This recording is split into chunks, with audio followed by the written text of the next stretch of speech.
விவசாயிகள் அவங்க அறுவடை செஞ்ச நெல் மூட்டைகள டிபிசி சென்டர்ல கொண்டு போய் வித்துருவாங்க. இது கவர்மெண்ட்டோட டைரக்ட் ப்ரொக்யூர்மென்ட் சென்டர்ங்க. இது வந்துட்டு நெறைய கமிஷன் இல்லாம டைரக்ட்டா ஃபார்மர்ஸ்க்கு லாபகரமா இருக்கிற ஒரு விஷயம் தான் இந்த டிபிசி சென்டர். இது நல்ல விஷயம் தானப்பா. இதுல என்னப்பா பிரச்சனை அப்படின்னு பார்த்தீங்கன்னா, போன மாசம் இவங்க நெல் மூட்டைகள வழக்கம் போல எடுத்துட்டு போயிட்டு அந்த டிபிசில போய் விக்க போயிருக்காங்க. போனதும் அங்க 2 பிரச்சனை இருந்திருக்குங்க. ஒண்ணு அங்க ஜாஸ்தி கியூ. கியூ காரணமா அவங்க ரொம்ப நாள் அங்கேயே இருக்க வேண்டிய சிச்சுவேஷன் கொண்டு போயிட்டாங்க. கியூல முன்னாடி இருந்தவங்களாலயும் சில பேர் அவங்க மூட்டைகள விக்க முடியல. என்னடான்னு பார்த்தீங்கன்னா, ஈரத்தன்மை ஜாஸ்தியா இருக்குன்னு சொல்லிட்டு சென்டர்ல இருக்கிறவங்க சொல்றாங்க.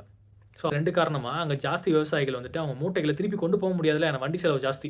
அதனால மூட்டைகள அங்கேயே வெளியில இறக்கி வச்சிருக்காங்க. இறக்கி வச்ச இடங்கள்ல பார்த்தீங்கன்னா, ரேக் இல்ல, ஷெட் இல்ல. மழை திருப்பி பேஞ்சிருக்கு. பேஞ்ச மழையில மூட்டைகள் இன்னும் ஈரம் ஜாஸ்தியாகி பயிரிட ஆரம்பிச்சிருச்சு. இது ஷெட் இருந்திருந்தா ஈஸியா தவிர்த்திருக்கலாம். ஆ ஆனா விவசாயிகள் அங்க 5 நாள் தூங்கிட்டு இருந்தாங்களே பரவாயில்லையா? அவங்களுக்கு தங்குறதுக்கு இடம். ஸோ இந்த மாரி ஜாஸ்தியான சேலஞ்சஸ் இருக்குங்க. இது ஒரு மேனேஜ்மென்ட்டலா நான் என்ன பெர்ஸ்பெக்டிவ்ல பார்க்குறேன் அப்படின்னா, இது ஒரு பாட்டில் நெக் சிச்சுவேஷனா பார்க்குறேன். அதுக்காக என்ன பண்ணலாம்? டீசென்ட்ரலைஸ் பண்ணலாம். வீரர்கள ஜாஸ்தியா வைக்கலாம். ஆனா ஜாஸ்தியா வச்சீங்கன்னா கவர்மெண்ட்டுக்கு தேவையில்லாத செலவு. ஏன்னா ஜாஸ்தியான பணியாட்கள வைக்கணும் எல்லா சென்டர்லயும். இல்ல அப்படின்னா இன்னொரு ஈஸியான ஒரு முறைக்கு என்ன பண்ணலாம்னா, விவசாயிகள் இருக்கிற இடத்துக்கே கவர்மெண்ட் வந்துட்டு வண்டி எடுத்துட்டு போயி, அங்க வெயிட் பார்த்து, அவங்களே மூட்டை கட்டி எடுத்துட்டு வந்துரலாம். இதனால வந்துட்டு விவசாயிகளுக்கு வந்துட்டு அலைச்சல் மிச்சம்.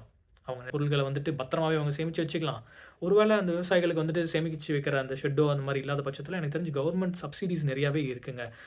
சரியா டைரக்ட்டா அதில யூஸ் பண்ண முடியலனா கூட கவர்மெண்ட் இதுக்கான சப்சிடிஸ ஒதுக்கி, இல்ல சப்சிடி ஒதுக்குறது முடியலனா கூட அவங்க டைரக்ட்டாவே சிலோஸ்னா அந்த சேமிப்பு கிடங்குன்னு சொல்லுவாங்க. அது இரும்புல கூட இருக்கு. அது டைரக்ட்டா குடுக்கலாம் அவங்களுக்கு. ஸோ இந்த மாரி விஷயங்கள்ல வந்துட்டு அவங்க நல்லா பயனடைவாங்க.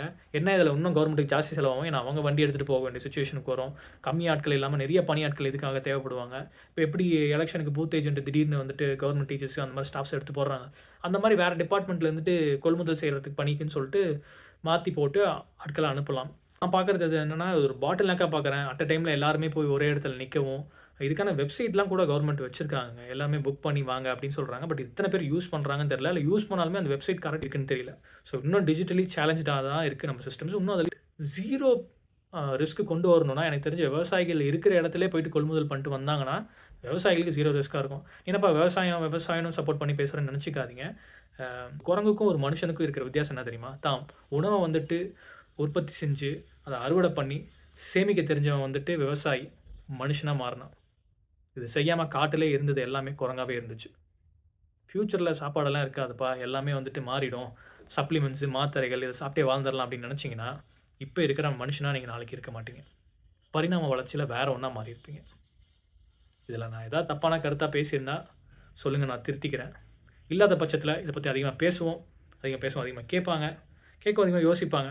செயல்ல பார்க்கலாம்.